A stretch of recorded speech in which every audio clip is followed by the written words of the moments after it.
بسم الله الرحمن الرحيم. السلام عليكم ورحمة الله وبركاته.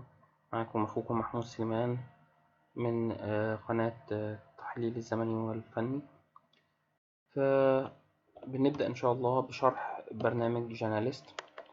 البرنامج بتنزله، البرنامج مجانا من على اليوتيوب، من على جوجل. بتخش تعمل له سيرش، تعمل عليه سيرش وبتنزله. إن شاء الله أنزلكم الرابط بتاع التنزيل بتاعه في الديسكريبشن بتاع الموقع ده هو، بتاع الفيديو ده هو.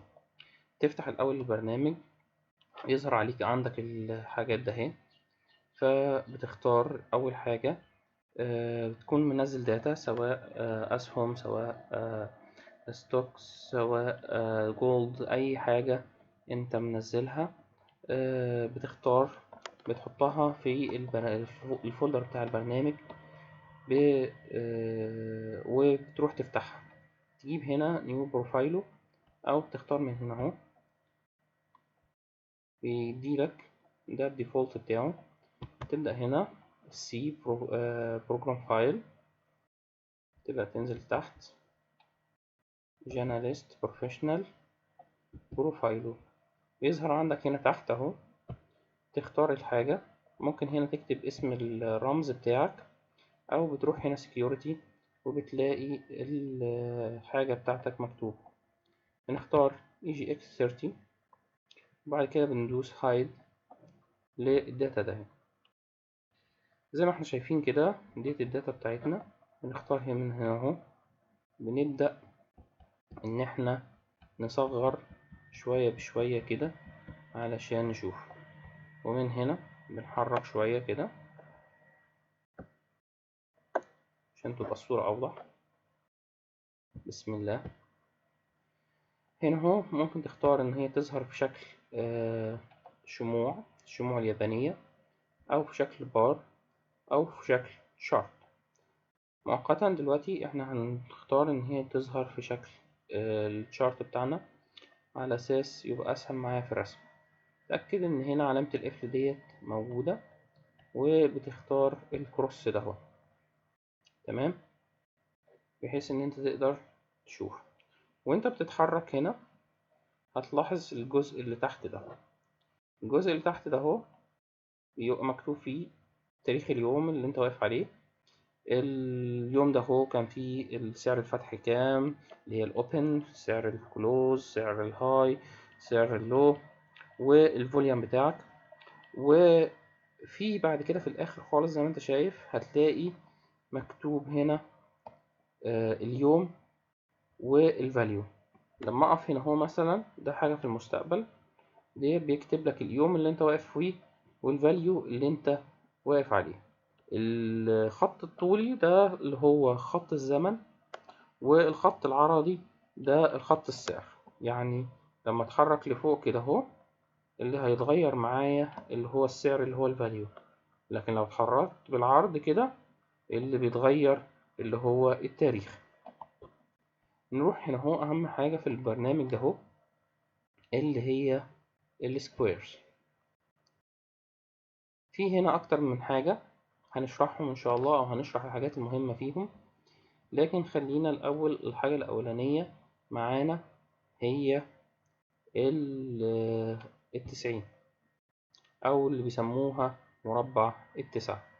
بتدوس عليه كده اهو. خلي بالك ان في نوعين، ان هو ده اهو وده اهو. انت هتختار اللي هو عليه علامات في الزوايا بتاعته. تيجي هنا اهو وتتأكد ان القفل متفعل، وتبدأ تدوس في الحتة ده. هيظهر لك كده، ما تقلقش خالص. تيجي تكليك عليها يمين، وبتختار البروبرتيز بتاعته، وبتمسح ده كده، وبتختار هنا اهو الآلة الحاسبة. تختار هنا مثلا ده 16,000، والرقم اللي بعده مكتوب 15,500.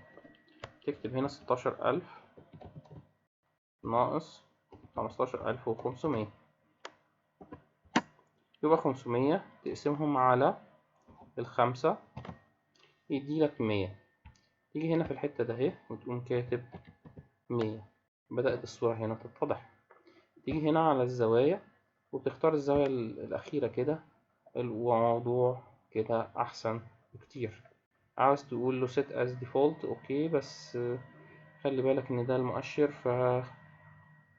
هيبقى صعبة لو عملت الكلام ده اهو كل الأسهم. خلي الديفولت بتاعك رقم صغير شوية عشان يناسب الأسهم التانية بتاعتك. ادوس له اوكي.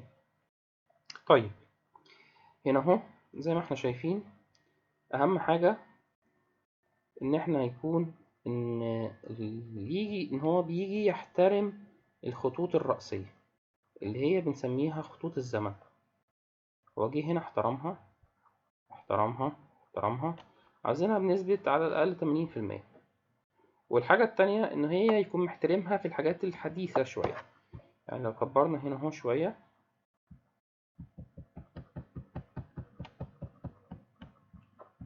شايفين الوقعة بتاعت مارس، الوقعة بتاعت إبريل، القمة اللي في إبريل، ماشي.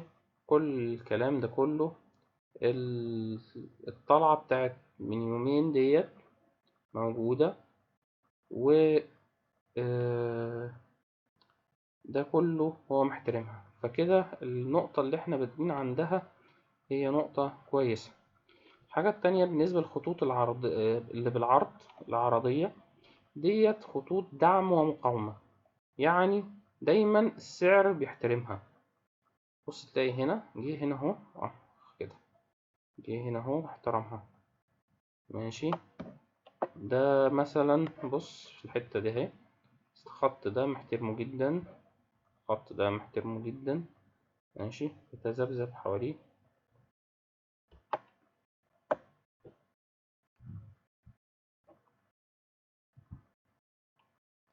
نظبطه شوية.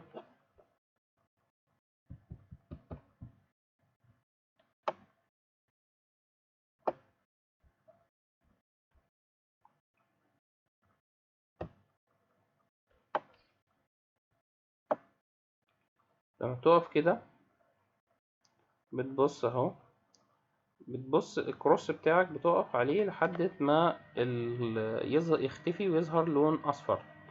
اللون الاصفر ده اهو بتلاقي تحت مكتوب كلمة الفاليو، بتبقى موجودة هنا اهو. فده مثلا خط اساسي عندنا هنا اهو في المؤشر، ده اللي هو الخط اللي القيمة بتاعته 15023. وخط تاني اساسي عندنا هنا اهو، ده 13903. دايما المؤشر بيجي عند الخطين دولت بقاله فترة حوالي سنتين، بيحترمهم جدا جدا، لحد ما جه في مرة هنا اهو وقام كسرهم وانهار لحد ما جاب القاع ده اهو.